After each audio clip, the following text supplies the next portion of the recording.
All right, micro essay on Joseph de Maistre, who seems to be enjoying a certain vogue amongst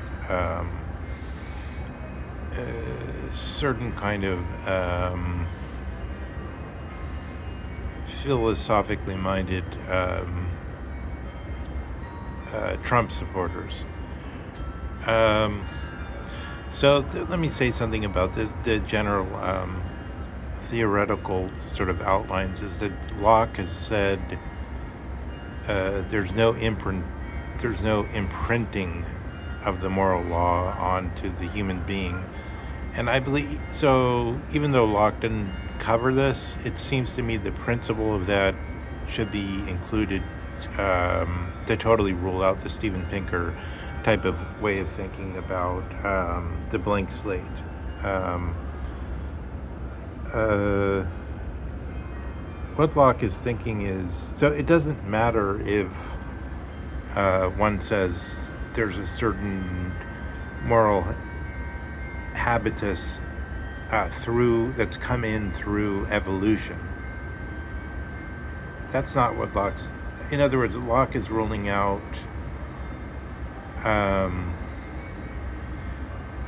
it doesn't. It's independent. It doesn't matter. He's ruling out that there's something God has imprinted, like a divine positive law, onto the being. So if it comes in through evolution, and it's a matter of some kind of selective breeding for the best for this environment, in the sense of a lizard that loses its eyes because it's trapped in a cave for multiple generations and it becomes a vestigial trait, and it's no longer very important to have sight if you're constantly in a area with no light, as some lizards have been found on some remote islands to have developed that trait.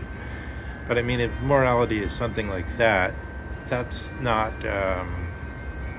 this is in a certain way what Locke is affirming rather than denying, so that Steven Pinker has it totally backward, and anyone who says that animals already have morality in the sense of I forget the name of that guy that does his lectures on biology,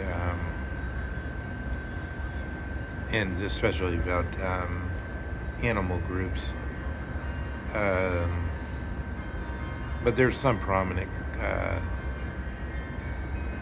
lecturer who's I think fairly popularized that type of view, that there's already a certain type of morality within primate groups, and then you could show through many studies have shown, like sometimes the more aggressive males are killed off, and then the other ones through multi-generations take over the group or something, and then you see a change in the behavior and all this type of study that's totally irrelevant to what Locke is saying when he's saying there's no imprintation. It's not imprinted. We're not imprinted.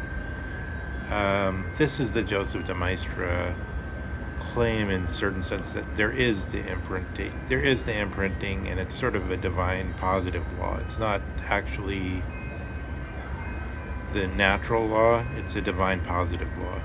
It's a dictate of God. But it just happens to be in the human nature, independent of any evolutionary biological conditions. This is another reason, by the way, and I've tried to touch on this, and it's totally nobody understands it. But this is another reason why it's very questionable the way certain people representing themselves as having a sense of Plato and a sense of the tradition act as though biology is the main thing with respect to gender. So, but this is the focus on biology in that sense, of zoology, really. That's the on the Lockean side. That's against the Meister side, against the notion of the imprint, that the law is imprinted. Locke thinks the other possibility is that the law is traditional, but then he concludes that if it's traditional, then there's current representatives of the tradition, and they must be the ones that have the knowledge, otherwise nobody does. and then his third view is that it must come from knowledge. But then his way of constructing knowledge is from the sense data. And then you see this still. So it's interesting, actually. You see that Hayek has, in the 50s, he wrote a book called something like this, um, Sensorious Region or something. I can't remember. He wrote something about the theory of the sense data in psychological terms, where he's talking about a specific theory of how there could be a connection between the sensorium and an external world, and theories of how that would operate. And this sort of, in a way, this is, of course, crystal clear into why Hayek and Locke go together as persons who say that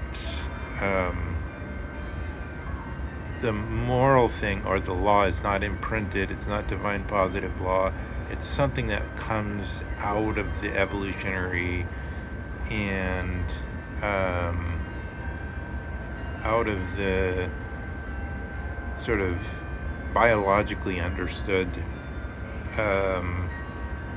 world. And then, so you see his notion of an individual isn't like the notion of individual rights, in the sense of, really it means like an emphasis on the mass of citizens as against arbitrary rule of some kind, and then saying the mass of citizens can all reasonably speak out against various wrongs, so that potentially this is, again, like what I just looked at in the September 8th claim of it's okay for ICE to do these roving patrols where they ignore particularization of the reasonable suspicion, so-called, in order to just look at whole groups, is similar to what the founders were complaining against. So, in fairness, I think the founders complaining against the British are sort of like,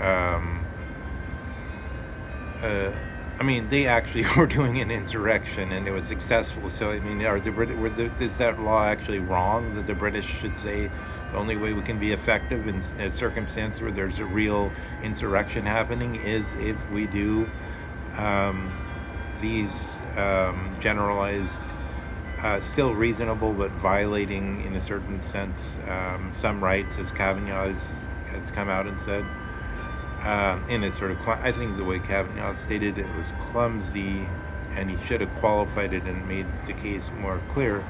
But nonetheless, were the British actually wrong? Maybe they should have used harsher strictures, and they would have stopped the insurrection, the violent insurrection. So that's kind of,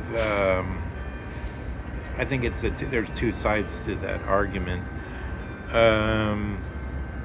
I mean, it's a matter of how effective is the law going to be, and how much are you going to favor the Blackstone's principle type of idea that we really want not to harm people that haven't done anything wrong. How much where do you put the emphasis? So, yeah, we have this type of situation in play, and we could see the Lockean side of it is,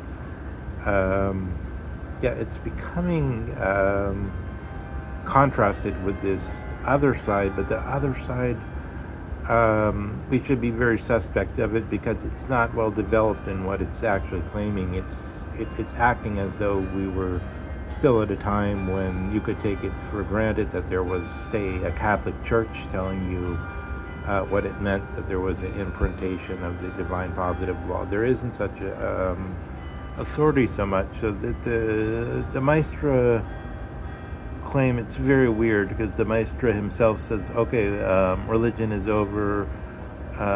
We're not in this Russian situation anymore with this serfdom. Everything is being run in a different way, but then he still wants to pretend he could easily put his 1 foot back in those waters.